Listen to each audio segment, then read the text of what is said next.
I'd like to welcome Emmy-winning, pulls no punches, comedy boss to the stage, comedy great, Kathy Griffin. Thank you so much for being here. It's my pleasure. Thank you so much. Okay, you have a new documentary premiering at South by Southwest called Kathy Griffin, A Hell of a Story, which we will get to. Okay.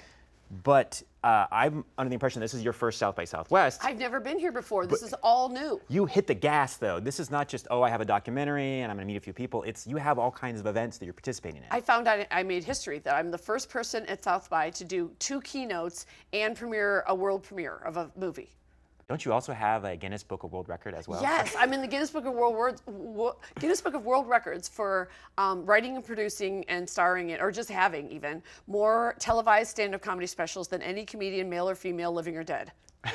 And I know that's like obnoxious to say, but I wanted to be the one who set the record because comedy is so misogynistic that I thought, all right, let's at least show some young ladies coming up, all right, this old crazy broad.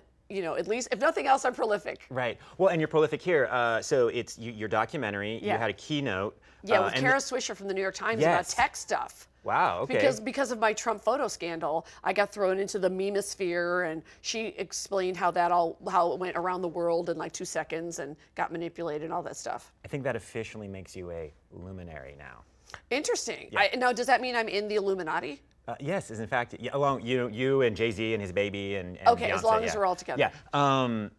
But then you also did did you do stand-up here or performance? I did a keynote for the comedy section, and I did that last night because I didn't understand that the festival was. I knew there was a food part because my friend Rachel Ray talks about it and loves it, and then I knew there were movies, but I don't even know if any distributors came to my screening or what. I don't know how this works. I love that, and I love how the festival's grown so much and has so many things to offer that you, as a first-timer, after the festival's 30-something years old, came to it for food first. Yeah, I thought it was a big, an outdoor food fest. Okay, so I'm just happy to get some tapas, really. Your film, let's get into it because it's literally a hell of a film. It's a hell of a story. It's a hell of a film. It's called Kathy Griffin, A Hell of a Story. You've been through an extraordinary experience the past few years, and I'd love for you to describe the film for us. But sort of before you get into the film, I want to make sure we step back a couple of years and touch on a few of the really important plot points. Sure. So what happened was, the reason I wanted to make this film is because, I really was part of a giant disinformation campaign, and that's what Kara Swisher and I got to cover. And what I went through was historic. So like me or not, or like the photo or not, number one, it was a mask with ketchup. So let me just clear that up. It was not Donald Trump's head, nor was it any severed head of any kind. Although you wouldn't believe that if you saw me in the new NRA ad. Oh, okay. And I'm in the new GOP ad. So they are really working that image, honey. I mean, they are just pulling it out whenever Trump has a bad day, which is, every day. So if you had been stuck in a basement for the past few years, the photo I would still come upstairs and be like, oh, there's the picture. Now it's in an NRA ad of all things. The photos of you holding an effigy, it's a mask of Donald Trump's head covered in ketchup. Yeah, and it was my response to all those 8 years of seeing those horrible Obama photos and memes of, him as a monkey and all this stuff and being lynched. And, people didn't make that big of a deal out of it, and I mean, Ted Nugent famously said he wanted to shoot Obama. And what I did was not a violation of the First Amendment at all. And I actually did clear the photo with my attorneys, and they all said, yeah, you can post it. That's not breaking the law in any way. It's not a genuine threat, and it is well within the bounds of the First Amendment. Oh, I sell t-shirts on my website that say the First Amendment.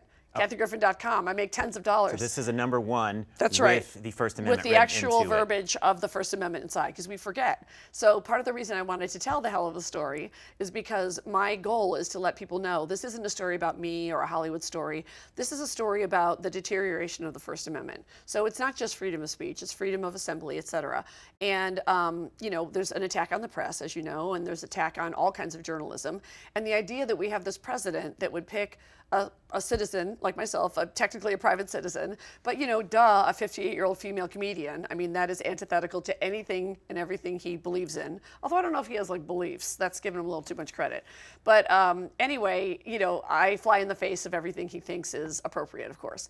So that's why I took the photos. I wanted to shame him, and it then was put into what I call the Trump wood chipper. And this was an apparatus that's never been used, certainly by a president, right? So when I was a kid, I remember watching the Watergate hearings and thinking nothing like this could ever happen in my lifetime. This is so extreme. And now that it's happening worse, and, like Nancy Pelosi announced yesterday that she doesn't want to impeach. Well, before people dogpile on my beloved Nancy, remember, we lost the Senate, folks. We lost the Senate. So, it doesn't matter how much she says impeach, impeach. We're still behind in the Senate, and you need, as you know, both branches of Congress, or two of the branches, have to vote. And we don't have the Republicans in the Senate. So the House, of course, would impeach him in a heartbeat, but the Senate won't. So I think that's what people need to realize. Votes matter. And part of me wanting to take this film to everybody is to be clear about things like, number one, I'm not an ISIS. That was something that many, many millions of people believed around the world, which then leads to many, many death threats. And, like I said, that photo, you can be as offended as you want. You can dislike me, hate me, whatever. You can't kill me. You can't kill me. It does not say Wikipedia in your long list of things that you've done, terrorist. That's right. Exactly right. And, the idea of me being an ISIS is just now funny. It wasn't for a long time. Sure. But me on like the, monkey bars in the jungle gym at 58, I'd break a hip.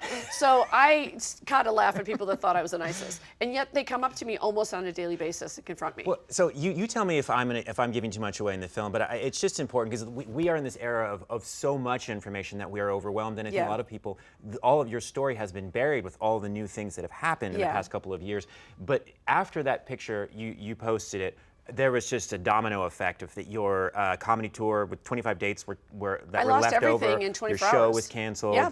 The Secret Service opened up an investigation Yeah, of you. and this is what's historic, and that's why I wanted to make the film, is never in the history of the United States has a sitting United States president used the full power of the Oval Office, the so-called First Family.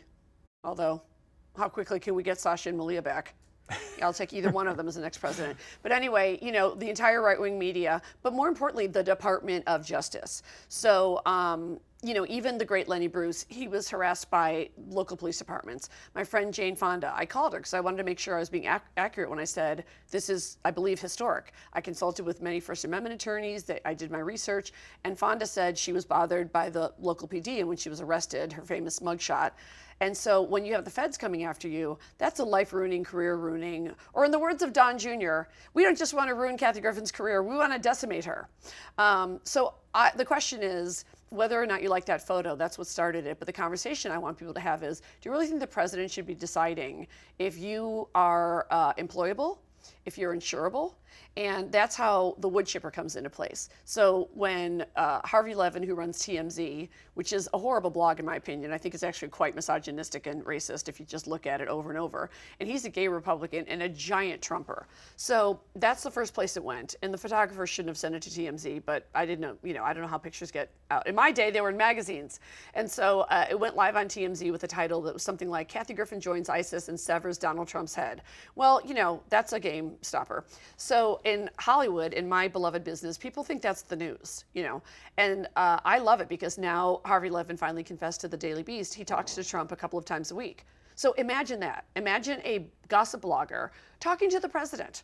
And, can you imagine Barack Obama going to Perez Hilton for policy advice? So that's where we are, people. And I'm going to blow the horn on this if it's the last thing I do. And the other thing is, they never even gave me the opportunity to have even a conversation with the Secret Service. Jefferson Beauregard Sessions, put his mint julep down and the little boy down and got off the porch.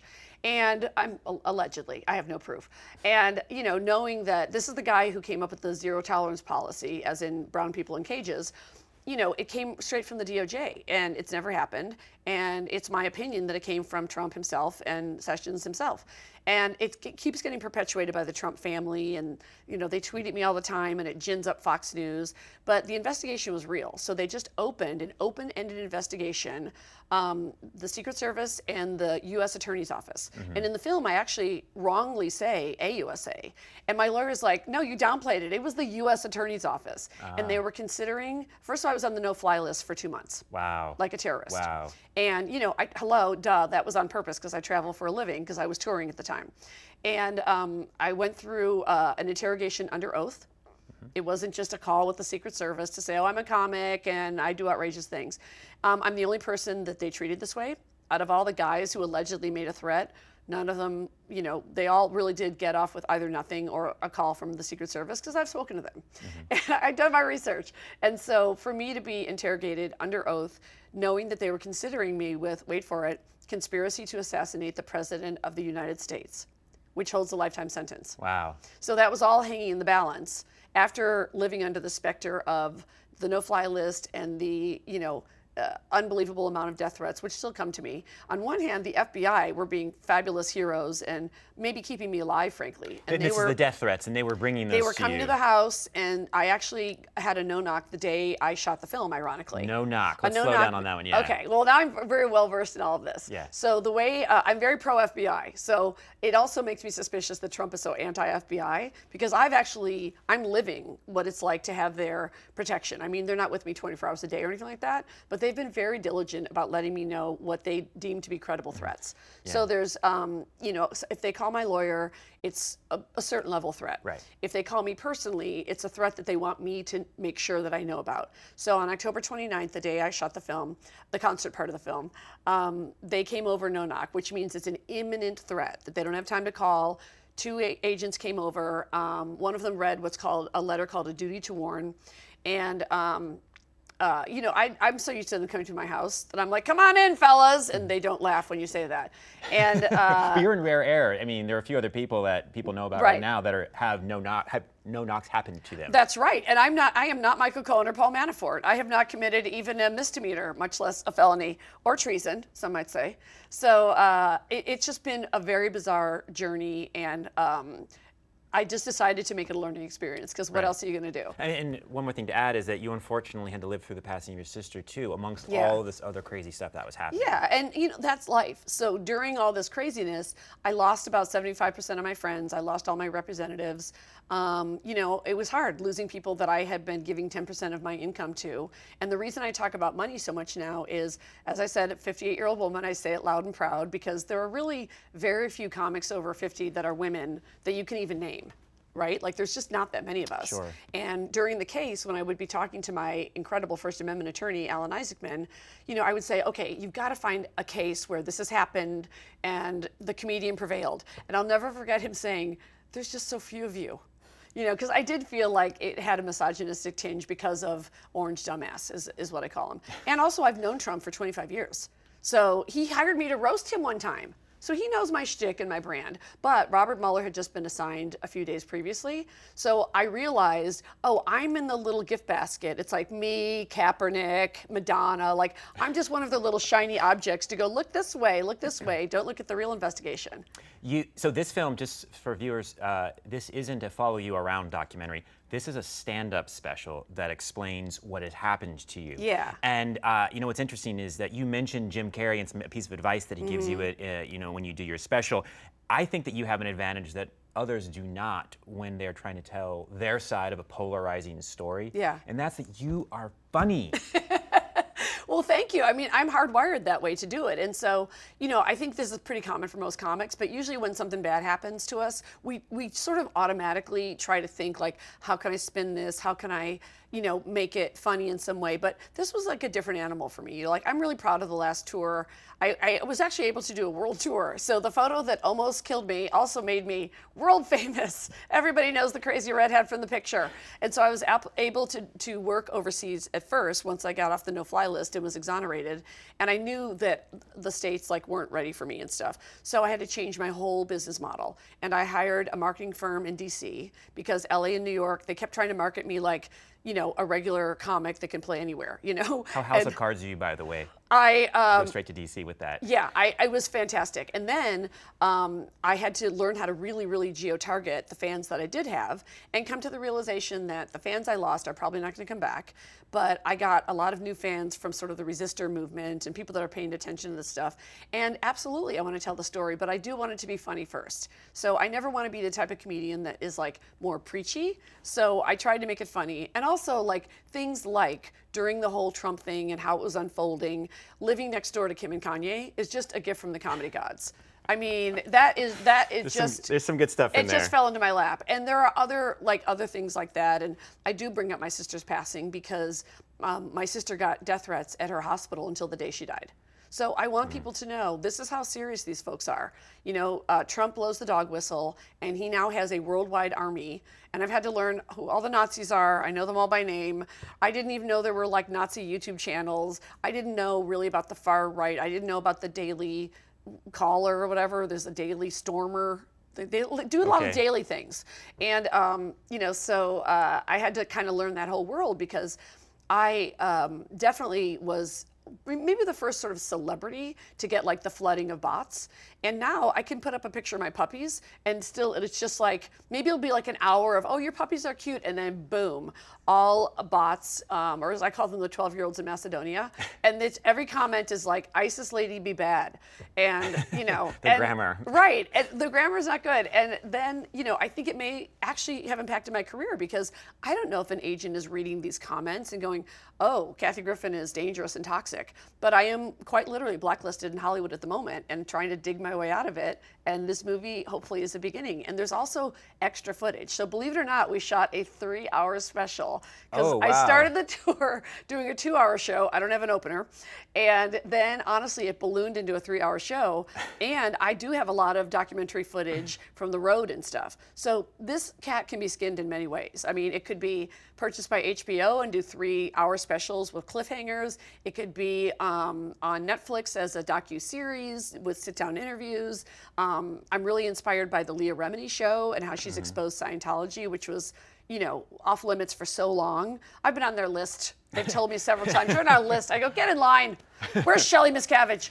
And so, you know, I've been a troublemaker for a long time. Well, I love that. I was going to ask you what's next, but you've just turned this into a Hollywood pitch, a I know, boardroom I'm right pitching now. you. So anyone in I'm Hollywood, always selling. yeah. I'm like a used car salesman. I'm selling the T-shirts. My #1 seller, by the way, is a Fuck Trump mug. So I don't know if I can swear, but Yes, you can. all right.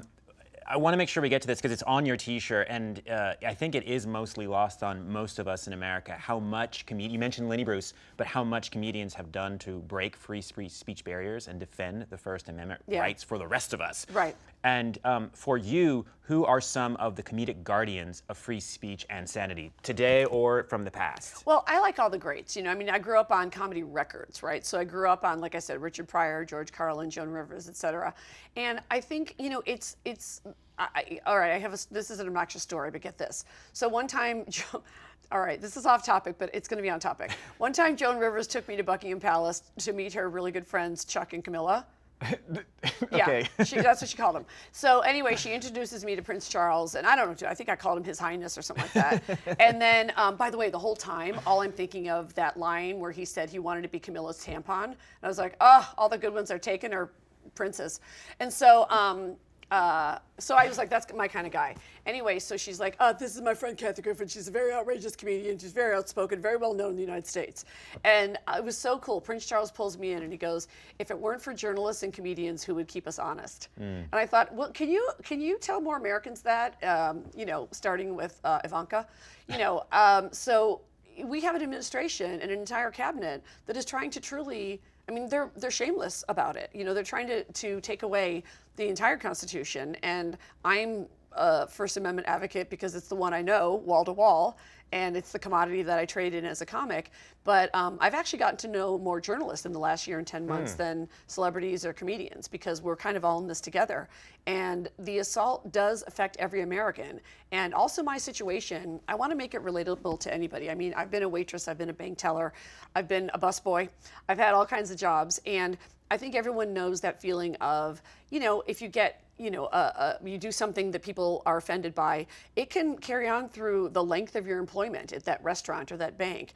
And, you know, we all kind of need a minute during a break to go into the alley and crack a bunch of jokes, and it just makes the day better. Yeah. So, yes, humor got me through this situation. Somehow humor is going to get me my next job, which I don't have a single day of paid work ahead of me for the rest of my life, which scares the shit out of me. My inner Joan Rivers is going, oh no, hustle, hustle. And so I'm happy to be here and hustling. It's what I want to do. But I also feel like I really want people to hear the message. I want people to know I was detained at every airport and that they can take your phone and your SIM card because they took mine. And I don't know what was on my passport. I have filed 3 FOIAs and I haven't gotten one back I yet. thought a FOIA was like the first thing you enter when you go into a house. It's a freedom of information. Made her laugh. We're almost out of time, but look, it's not lost on me that it's way more difficult to navigate Hollywood as a woman versus being a man. And I'm wondering if you could sum up in one sentence to, any young comic or entertainer out there, especially women, is there something you would want to impart upon them? Yes, thank you. I love this question because I really believe in being honest about it. I mean, I'm going to be honest. When I, was younger, and especially when Joan Rivers took over the Tonight Show and then got her own show on Fox, I honestly thought, oh, from now on, 50% of the late night talk shows will be headed up by women. And people forget, it hasn't been since Joan that a woman has had the opportunity to have a nightly network late night talker. So we're still there. I do radio shows all the time if I'm on the road, and I'm talking to, I call them Pee-Pee and Coco in the morning. Hey, what's up? We're on the phone with Kathy Lee Gifford, and she's got a show coming up. And, they always talk to me about, oh, you're always talking about there aren't enough women in comedy. And I go, okay, call your local comedy club, and the ratio is going to be 10 to 1. But no, you tell me. And so the advice I give is I'm honest. I say, you're going to have to work 10 times harder and jump 10 times higher and try to be unique and don't try to copy the guys, do your own thing. And my material is like 90% personal, meaning like the last tour was all about my personal experiences with Trump. I have many stories of my own run-ins with Trump that we just didn't have time for in this particular format. But even those are funny because honestly, I never bothered putting Trump in my act because nobody cared. People wanted to hear about the Real Housewives. Sure, yeah. So now I can pull them out of my pocket and people go, oh my gosh, our current president did that. I'm like, yes, he's been a fool forever. So I like to make it personal, and I always tell younger people, also don't be afraid to work for free. If you can do a funny, video or something like that, you never know where your break is going to come from. But just keep working and working and working. There's no sliding. There's no, shortcuts. And also don't do it unless you love it. You have to really have what I call a burning desire. Sure. But if you love it, it's the greatest job in the world. I think that's where we're going to have to leave it. Okay. Kathy Griffin is looking for a job, everyone. Reach out to her. She That's needs right. a job. And distributors, I don't know any of you or who you are, but buy my film and then distribute it, I guess is how it works. I have a job for you. Will you please co-host the rest of the day with me? Yeah, absolutely. Okay, fantastic. You've heard Okay. it here. Kathy, thank you so much for being here. Thank you. I want to thank Kathy Griffin. I want to thank you for watching. Please come back if you're out there viewing to our live stream at 3 p.m. when Amanda Palmer will be here. You're watching southbysouthwest.com/live.